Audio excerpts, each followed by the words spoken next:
안녕하십니까, 문털란TV입니다.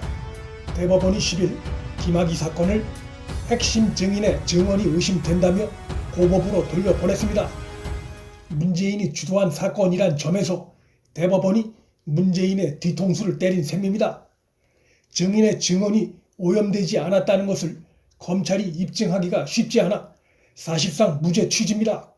사건이 고법으로 파기환송되자 이 소식을 접한 친문 세력이 누굴 욕해야 할지 몰라 인터넷에서 우왕좌왕 흥분하고 날뛰는 모습입니다.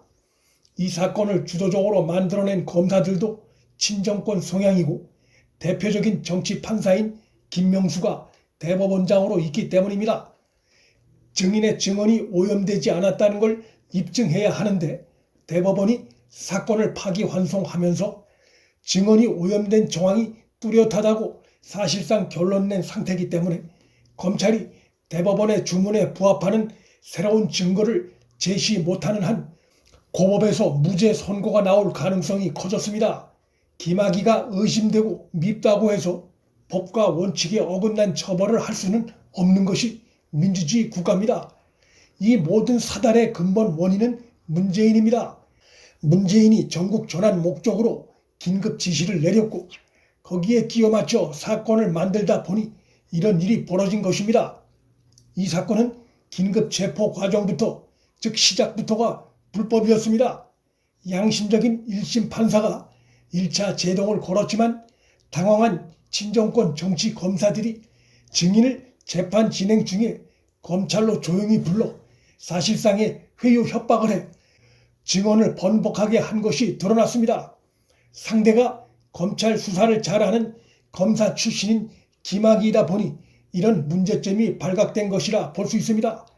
증언 조작이 2심에선 먹혔는데 그러나 엄청난 중형이 나올 것이라던 당초 예상과 달리 이 사건은 4,500만 원 뇌물수수 혐의만이 인정돼 징역 2년 6개월 선고가 나와 온 나라를 떠들썩하게 했던 사건이었던 점에 비춰볼 때 다소 초라한 결과였습니다.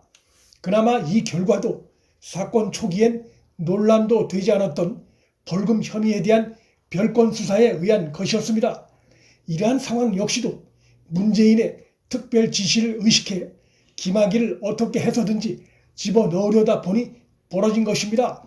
수사 시작과 재판 과정에도 문재인의 특별 지시가 작용했습니다. 이 사건이 대법원에서 소신이 강한 판사를 만나지 않았다면 2심 판결이 유지됐을 가능성도 있습니다.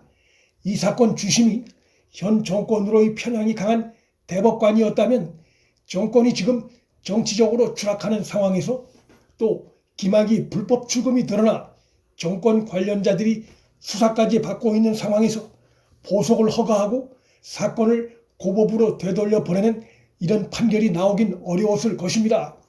증인의 증언이 법정에서 바뀌는 경우는 종종 있는 것이고 대법원도 바뀐 증언대로 2심을 확정할 수도 있었는데 고법으로 돌려보낸 것은 증언 번복 과정이 너무나 수상한 점도 반영됐겠으나 김학의에 대한 체포 자체가 절차상 불법이라는 사실이 확연히 드러난 것도 대법원으로선 유죄 판결을 내리기에 부담됐을 것입니다. 그러니까 파기환송 이유는 수상한 증언 번복이지만 그 속 내용은 김학의 체포 자체가 불법인 점이 작용했다고 볼 수 있습니다. 즉 첫 단추가 잘못 끼워진 사건이었던 셈입니다. 대법원 재판부가 형사소송법의 원칙을 엄격히 적용한 점도 눈에 띕니다.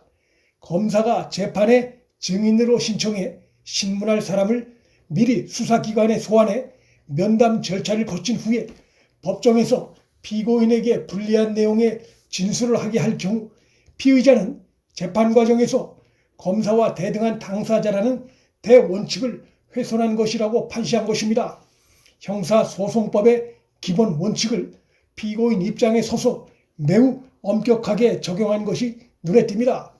대법원의 이번 판결은 이 사건 최초 기획자나 마찬가지인 문재인에게 타격이 될 수밖에 없습니다.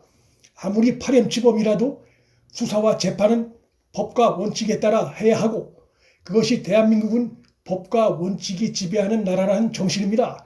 그런데 그것이 사건을 정치적 목적으로 이용하려 한 문재인에 의해 훼손되고 오염됐다는 것이 현재 검찰 수사가 진행 중인 불법 출금 사건 수사에 의해 적나라하게 드러났습니다. 검찰총장이 교체되면서 청와대 이광철 앞에서 멈춰선 수사가 다시 속도 낼 수 있는 중요한 계기가 만들어진 것이고, 김호수 등 친정권 세력의 이 사건 수사 방해가 명분과 힘을 잃을 가능성이 커졌습니다. 아울러 김학의 불법 출금 사건에 연루돼 기소됐거나 수사받는 자들에게도 더 불리하게 작용할 수밖에 없게 됐습니다. 김학의 구속 자체가 법적 근거가 무너졌기 때문에 그 시작이었던 불법 출금의 심각성은 더 클 수밖에 없습니다. 이 조작 사건의 연루 혐의를 받고 있는 대상자들은 최초 지시자인 문재인을 비롯해 그걸 앞장서 수행한 청와대 조국과 이광철, 당시 법무부 차관이었고 현재 검찰총장인 김호수, 피고인 신분으로 서울고검장으로 승진한 이성윤 등이 그 주요 대상자들입니다. 이번 판결은 정권 초기 정치적 목적으로 권력을 불법적으로 마구 휘두른 문재인 세력과 그 동조 세력들 잘못이 대법원에서까지 입증된 의미가 있습니다.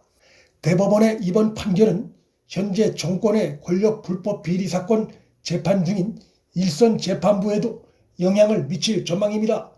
월성원전 경제성 조작 사건, 울산시장 선거 공작 사건, 유재수 감찰 무마 사건, 그리고 친정권 세력에 의한 불법 출금 기획 사건 재판에 영향을 미칠 가능성이 큽니다. 대법원의 이번 판결이 향후 재판에서 문재인에 대해 유죄 선고가 내려질 가능성을 예상케 하는 측면도 있습니다. 문재인과 현 정권 세력이 처벌받는 것을 피할 확실한 길은 윤석열의 대선 승리를 어떻게 해서든지 막는 것인데, 그것이 갈수록 어려워지고 있습니다. 잠시 반등했던 문재인의 지지도는 다시 추락하고 있고, 윤석열보다 이재명 지지가 그간 다소 높게 나왔던 엠브레인 등 4개 기관 조사에서조차도 윤석열이 상승하고 이재명은 하락해 윤석열이 거의 모든 여론조사에서 이재명을 오차범위 밖에서 앞서는 것으로 조사되고 있습니다. 법과 상식을 무시하고 쇼의 정치로 국정을 운영했던 무능하고 위선적인 좌파 정권의 종말이 시간이 갈수록 뚜렷해지고 있습니다. 문틀란TV 여기서 마칩니다. 구독과 좋아요, 알림 설정은 방송 제작에 큰 힘이 됩니다. 시청해 주셔서 감사합니다.